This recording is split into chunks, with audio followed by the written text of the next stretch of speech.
ರಾಜ್ಯ ಕೈಪಾಳ್ಯದ ಕುರ್ಚಿ ಸಂಘರ್ಷಕ್ಕೆ ತೆರೆಬೀಳುವ ಲಕ್ಷಣಗಳು ಎಲ್ಲೂ ಕೂಡ ಕಾಣಿಸ್ತಿಲ್ಲ. ಕಾಂಗ್ರೆಸ್ ಮನೆಯಲ್ಲಿ ಈಗ ಮತ್ತೊಮ್ಮೆ ಯತೀಂದ್ರ ಸಿದ್ದರಾಮಯ್ಯ ಅವರು ಕಿಡಿ ಹೊತ್ತಿಸುವ ಕೆಲಸ ಮಾಡಿದ್ದಾರೆ.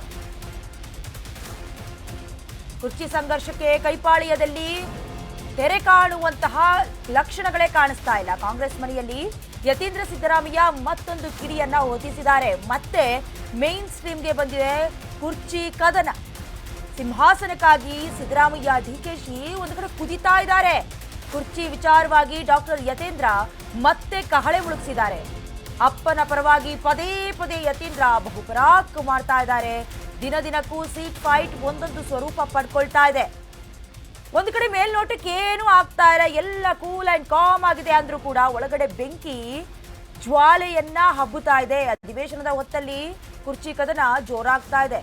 ಸಿಎಂ ಸಿದ್ದು ಡಿಕೆಶಿ ಬಣ ಊಟಕ್ಕೆ ಸೇರಿ ಪಟ್ಟದ ಆಟವನ್ನ ಮುಂದುವರಿಸುವುದಕ್ಕೆ ರೆಡಿಯಾಗಿರೋದು ಗೊತ್ತಾಗ್ತಾ ಇದೆ. ಈಗಾಗಲೇ ರಾಜ್ಯದಲ್ಲಿ 5ನೇ ದಿನದ ಚಳಿಗಾಲದ ಅಧಿವೇಶನ ನಡೀತಾ ಇದೆ. ಅದರ ಮಧ್ಯದಲ್ಲಿ ಕೈಪಾಳ್ಯದಲ್ಲಿ ಆಗ್ತಾ ಇದ್ದಂತಹ ಬಹುಚರ್ಚಿತ ವಿಚಾರ ಅಂತ ಹೇಳಿದ್ರೆ ಸಿಎಂ ಬದಲಾವಣೆಯ ವಿಚಾರ. ಅಂದ್ರೆ 50-50 ಅನುಪಾತದ ಅಡಿಯಲ್ಲಿ ಅಧಿಕಾರದ ಹಂಚಿಕೆಯ ಸೂತ್ರ ಅಪ್ಲಿಕೇಬಲ್ ಆಗತ್ತೆ ಅಂತ ಅದ್ರ ಮಧ್ಯದಲ್ಲಿ ಈಗ ಅಧಿವೇಶನ ನಡೀತಾ ಇದೆ. ಎಲ್ಲವೂ ತಣ್ಣಗಾಯ್ತು ಅಂತ ಅನ್ಕೊಳ್ತಾ ಇದ್ರು. ಅದಕ್ಕಿಂತ ಹೆಚ್ಚಾಗಿ ಡಿಸಿಎಂ ಡಿಕೆ ಶಿವಕುಮಾರ್ ಅವರು ಬ್ರೇಕ್ಫಾಸ್ಟ್ ಮೀಟಿಂಗ್ ಅನ್ನ ಇಡೋದ್ರ ಮೂಲಕ ಸಿದ್ದರಾಮಯ್ಯ ಅವರನ್ನ ಅವರ ನಿವಾಸಕ್ಕೆ ಕರೆದು ಯಾವಾಗ ನಾಟಿ ಕೋಳಿ ಸಾರು ಜೊತೆಗೆ ಬ್ರೇಕ್ಫಾಸ್ಟ್ ಮೀಟಿಂಗ್ ಮಾಡಿದ್ರು ಅಲ್ಲಿಗೆ ಎಲ್ಲವೂ ತಣ್ಣಗಾಯ್ತು ಅಂತ ಅಂದುಕೊಳ್ಳುವಷ್ಟರಲ್ಲೇ ಅಧಿವೇಶನದ ಮೊದಲ ದಿನ ಯತೀಂದ್ರ ಸಿದ್ದರಾಮಯ್ಯನವರು 5 ವರ್ಷಗಳ ಕಾಲ ಸಿದ್ದರಾಮಯ್ಯ ಅವರೇ ಮುಂದುವರಿತಾರೆ, ಹೈಕಮಾಂಡೇ ಹೇಳಿದ್ದಾರೇನೋ ಅನ್ನುವಂಥ ರೀತಿಯಲ್ಲಿ ಹೇಳಿಕೆಯನ್ನು ಕೊಟ್ಟಿದ್ರು. ಅದಾದ ಮೇಲೆ ಡಿಸಿಎಂ ಡಿಕೆ ಶಿವಕುಮಾರ್ ಅವರು ಅದಕ್ಕೆ ಸಂಬಂಧಪಟ್ಟಂತೆ ಸಿದ್ದರಾಮಯ್ಯ ಅವರು ಹೇಳಿ ಯತೀಂದ್ರ ಅವರು ಹೇಳಿದ್ರಲ್ಲ ಅದು ವರ್ಕ್ ಆಗೋದಿಲ್ಲ ಅಥವಾ ಹೈಕಮಾಂಡ್ ಅವರ ನಿರ್ಧಾರವೇ ಫೈನಲ್ ನಿರ್ಧಾರ ಅನ್ನುವಂಥ ರೀತಿಯಲ್ಲಿ ಹೇಳಿಕೆಯನ್ನು ಕೊಟ್ಟಿದ್ರು. ಅದಾದಮೇಲೆ ಸುಮ್ಮನಿದ್ರ ಯತೀಂದ್ರ ಅವರು ಮತ್ತೆ ಸಿದ್ದರಾಮಯ್ಯ ಅವರೇ 5 ವರ್ಷ ಮುಖ್ಯಮಂತ್ರಿಯಾಗಿರ್ತಾರೆ ಅನ್ನುವಂಥ ಹೇಳಿಕೆಯನ್ನು ಕೊಟ್ಟಿದ್ದಾರೆ. ಒಟ್ಟಿನಲ್ಲಿ ಪದೇ ಪದೇ ಈ ಹೇಳಿಕೆಗಳು ದ್ವಂದ್ವ ನಿಲುವುಗಳಿಗೆ ಕಾರಣವಾಗ್ತಾ ಇರೋದು. ಒಂದು ಕಡೆ ಎಲ್ಲವೂ ಸರಿಯಾಗಿದೆ ಅಂತ ಅಂದುಕೊಳ್ಳುವಷ್ಟರಲ್ಲಿ ಯತೀಂದ್ರ ಸಿದ್ದರಾಮಯ್ಯ ಅವರು ಮತ್ತೆ ತಮ್ಮ ತಂದೆಯ ಪರವಾಗಿ ಸಿಎಂ ಆಗಿ ಮುಂದುವರಿತಾರೆ ಅಂತ. ಅದಕ್ಕೆ ಸಂಬಂಧಪಟ್ಟಂತೆ ನಿನ್ನೆ ಕೂಡ ಅಧಿವೇಶನಕ್ಕೆ ಹೋಗುವಂತ ಸಂದರ್ಭದಲ್ಲಿ ಸುವರ್ಣಸೌಧಕ್ಕೆ ಸಿದ್ದರಾಮಯ್ಯ ಅವರು ಹಾಗೆ ಯತೀಂದ್ರ ಅವರು ಒಂದೇ ಕಾರ್ನಲ್ಲಿ ಹೋಗಿದ್ದಾರೆ.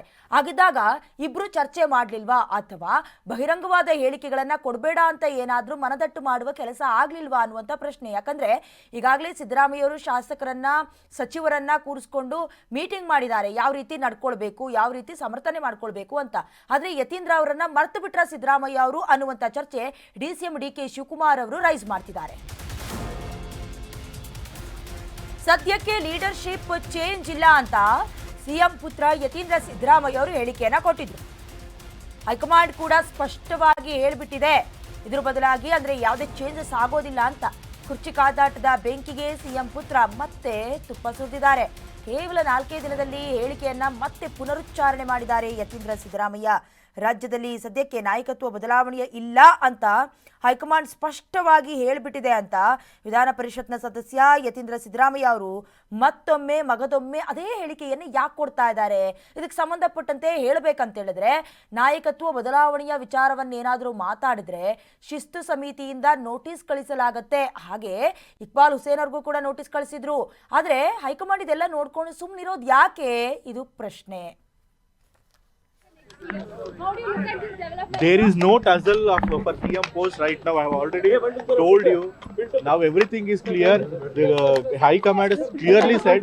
High Command has clearly said as of now there will be no change in the leadership.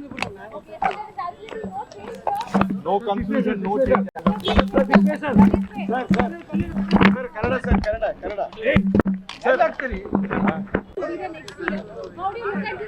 There is no tussle for PM post right now. I have already told you. Now everything is clear. The High Command has clearly said. High Command has clearly said as of now there will be no change in the leadership. ರಾಜ್ಯದಲ್ಲಿ ನಾಯಕತ್ವ ಬದಲಾವಣೆಯ ವಿಚಾರವನ್ನ ಪದೇ ಪದೇ ಯತೀಂದ್ರ ಸಿದ್ದರಾಮಯ್ಯ ಅವರು ಕೊಡ್ತಾ ಇರುವ ಹೇಳಿಕೆಯಿಂದ ಕೈನಲ್ಲಿ ಮಾತ್ರ ಅಲ್ಲ ರಾಜ್ಯದಲ್ಲೇ ಸಂಚಲನವನ್ನ ಮೂಡಿಸ್ತಾ ಇದೆ. ಯತೀಂದ್ರ ಹೇಳಿಕೆಯಿಂದ ಕೈನಲ್ಲಿ ಸಂಚಲನ ಸೃಷ್ಟಿಯಾಗಿದೆ, ತೀವ್ರ ಸ್ವರೂಪ ಪಡ್ಕೊಳ್ತಾ ಇದೆ. ಹಾಗೆ ಸಿದ್ದರಾಮಯ್ಯ ಅವರು ಆ ಸ್ವರೂಪ ಪಡ್ಕೊಳ್ತಾ ಇದ್ದಂತೆ ಆಕ್ಟಿವ್ ಆಗಿಬಿಟ್ಟಿದ್ದಾರೆ. ಪುತ್ರನನ್ನ ಕರೆದೊಯ್ದು ಸಿಎಂ ರಹಸ್ಯ ಮಾತುಕತೆ ಮಾಡಿದ್ದಾರೆ. ವಿಧಾನಸಭೆಯ ಒಳಭಾಗದ ಸಭಾಂಗಣದಲ್ಲಿ ಚರ್ಚೆ ಮಾಡಿದ್ದಾರೆ. ಸರ್ಕಿಟ್ ಹೌಸ್ನಲ್ಲೂ ಕೂಡ ಅಪ್ಪ ಹಾಗೆ ಪುತ್ರ ಮಾತುಕತೆಯನ್ನ ನಡೆಸಿದ್ದಾರೆ. ಸೂಕ್ಷ್ಮ ವಿಚಾರವನ್ನ ಮಾತನಾಡಬೇಡ ಅಂತ ಸಿಎಂ ಸಿದ್ದರಾಮಯ್ಯ ಅವರು ಅವರ ಪುತ್ರರಿಗೆ ತಾಕೀತು ಮಾಡಿದ್ದಾರೆ. ಇನ್ನು ಮಾಧ್ಯಮದ ಮುಂದೆ ಮಾತನಾಡಬೇಡ ಅಂತ ಬುದ್ಧಿವಾದವನ್ನ ಕೂಡ ಹೇಳಿದ್ದಾರೆ. ಇದೇ ಹೊತ್ತಿನಲ್ಲಿ ಆಪ್ತರ ಜೊತೆ ಸಿಎಂ ಸಿದ್ದರಾಮಯ್ಯ ಡಿನ್ನರ್ ಮೀಟಿಂಗ್ ಅನ್ನ ಮತ್ತೊಮ್ಮೆ ಹಮ್ಮಿಕೊಳ್ತಾ ಇದ್ದಾರೆ. ಅದು ಬೆಳಗಾವಿ ಅಲ್ಲ, ಇಂಟರ್ನ್ಯಾಷನಲ್ ಲೆವೆಲ್ಗೆ ಮೀಟಿಂಗ್ ಆದರೂ ಕೂಡ ಕೈಪಾಳ್ಯದಲ್ಲಿ ಆಗಾಗ ನಾಯಕರು ಊಟದ ವಿಚಾರಕ್ಕೆ ಮೀಟಿಂಗ್ ಮಾಡೋದು ಸಹಜ ಅಂತ ಆಗಿಬಿಟ್ಟಿದೆ.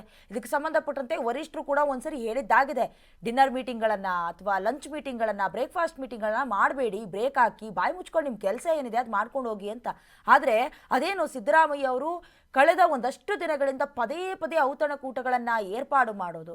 ಇನ್ನು ಪುತ್ರ ಯತೀಂದ್ರ ಸಿದ್ದರಾಮಯ್ಯ ಅವರು ರಾಯಭಾಗದಲ್ಲಿ ಕನಕಮೂರ್ತಿಯನ್ನ ಉದ್ಘಾಟನೆ ಮಾಡ್ತಾ ಇದ್ದ ಸಂದರ್ಭದಲ್ಲಿ 5 ವರ್ಷಗಳ ಕಾಲ ಸಿದ್ದರಾಮಯ್ಯ ಅವರು ಮುಂದುವರಿಯೋದಕ್ಕಾಗೋದಿಲ್ಲ ಅನ್ನುವಂತಹ ಮಾರ್ಮಿಕ ನುಡಿ, ಜೊತೆಗೆ ಉತ್ತರಾಧಿಕಾರಿಯಾಗಿ ಸತೀಶ್ ಜಾರಕಿಹೊಳಿ ಅವರು ಮುಂದುವರಿತಾರೆ, ಅವರೇ ನಮ್ಮ ಮಾದರಿ ಅನ್ನುವಂತ ಹೇಳಿಕೆ ಕೊಟ್ಟರು. ಅದಾದ್ಮೇಲೆ DCM DK ಶಿವಕುಮಾರ್ ಅವರು ಕೂಡ ಒಳಗೊಳಗೆ ಕುದ್ದಿದ್ದಾಯ್ತು. ಅದಾದ್ಮೇಲೆ ದೆಹಲಿ ಅಂಗಳಕ್ಕೆ ಹೋಗಿ ಬಂದಿದ್ದಾಯ್ತು. ಸೈಲೆಂಟ್ ಆದ್ರ ಇಲ್ಲ. ಯತೀಂದ್ರ ಸಿದ್ದರಾಮಯ್ಯ ಅವರು ಅಲ್ಲಿವರೆಗೂ ತುಂಬಾ ತಾಳ್ಮೆಯಿಂದ ಶಾಂತ ರೀತಿಯಲ್ಲಿದ್ರು. ಬ್ರೇಕ್ಫಾಸ್ಟ್ ಮೀಟಿಂಗ್ನವರೆಗೂ ಕೂಡ ತುಟಿಕ್ ಪಿಟಿಕ್ ಅಂತ ಹೇಳ್ತಾ ಇರಲಿಲ್ಲ. ಯಾವಾಗ ಅಧಿವೇಶನ ಬೆಳಗಾವಿಗೆ ಶಿಫ್ಟ್ ಆಯ್ತು, ಸುವರ್ಣಸೌಧದಲ್ಲಿ ಮಾತಿನ ಚಕಮಕಿ ನಡಿಬೇಕಾಗಿತ್ತು. ಹೇಳಬೇಕಂದ್ರೆ ಇವತ್ತು ನಾವು ಚರ್ಚೆ ಮಾಡಬೇಕಾಗಿರುವ ವಿಚಾರ ಉತ್ತರ ಕರ್ನಾಟಕ ಭಾಗದಲ್ಲಿ ಯಾವ್ಯಾವ ಸಮಸ್ಯೆಗೆ ಪರಿಹಾರವನ್ನ ಕೈಗೆತ್ಕೊಂಡಿದ್ದಾರೆ ನಾಯಕರು ಅಂತ. ಆದ್ರೆ ರಾಜ್ಯದ ಕಣ್ಣಿಗೆ, ಜೊತೆಗೆ ರಾಜಕಾರಣಿಗಳ ಕಣ್ಣಿಗೆ ಗುರಿಯಾಗ್ತಾ ಇರೋದು ಯತೀಂದ್ರ ಸಿದ್ದರಾಮಯ್ಯ ಅವರ ಹೇಳಿಕೆ.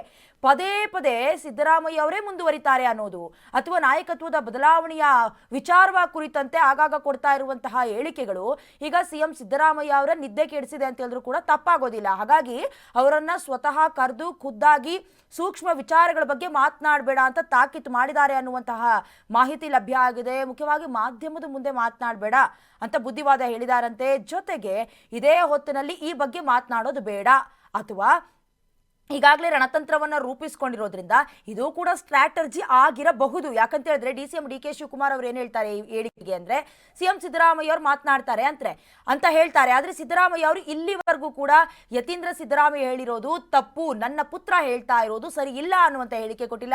ಸಂಬಂಧಿಸಿದಂತೆ ಈ ಹಿಂದೆ DCM DK ಶಿವಕುಮಾರ್ ಅವರ ಪರವಾಗಿ ಇಕ್ಬಾಲ್ ಹುಸೇನ್ ಅವರು ಸಮರ್ಥನೆ ಮಾಡಿಕೊಂಡಿದ್ದಕ್ಕೆ ಶಿಸ್ತು ಸಮಿತಿಯಿಂದ ನೋಟಿಸ್ ಬಂದಿತ್ತು. ಇಲ್ಲಿವರೆಗೂ ಯತೀಂದ್ರ ಸಿದ್ದರಾಮಯ್ಯ ಅವ್ರಿಗೆ ಯಾಕೆ ನೋಟಿಸ್ ಬಂದಿಲ್ಲ? ಇದು ಇಕ್ಬಾಲ್ ಹುಸೇನ್ ಕುರಿತಂತೆ ಕೆಲವೊಂದಷ್ಟು ನಾಯಕರು ಕೂಡ ಈ ಪ್ರಶ್ನೆಯನ್ನ ಕೇಳ್ತಿದ್ದಾರೆ. ಜೊತೆಗೆ ಹೈಕಮಾಂಡ್ ಏನ್ ಮಾಡ್ತಾ ಇದೆ, ಇಷ್ಟೆಲ್ಲ ಹೇಳಿಕೆ ಕೊಡ್ತಾ ಇದ್ರು ಕೂಡ ಇದು ಕೂಡ ಕುತೂಹಲವನ್ನ ಮೂಡಿಸ್ತಾ ಇದೆ.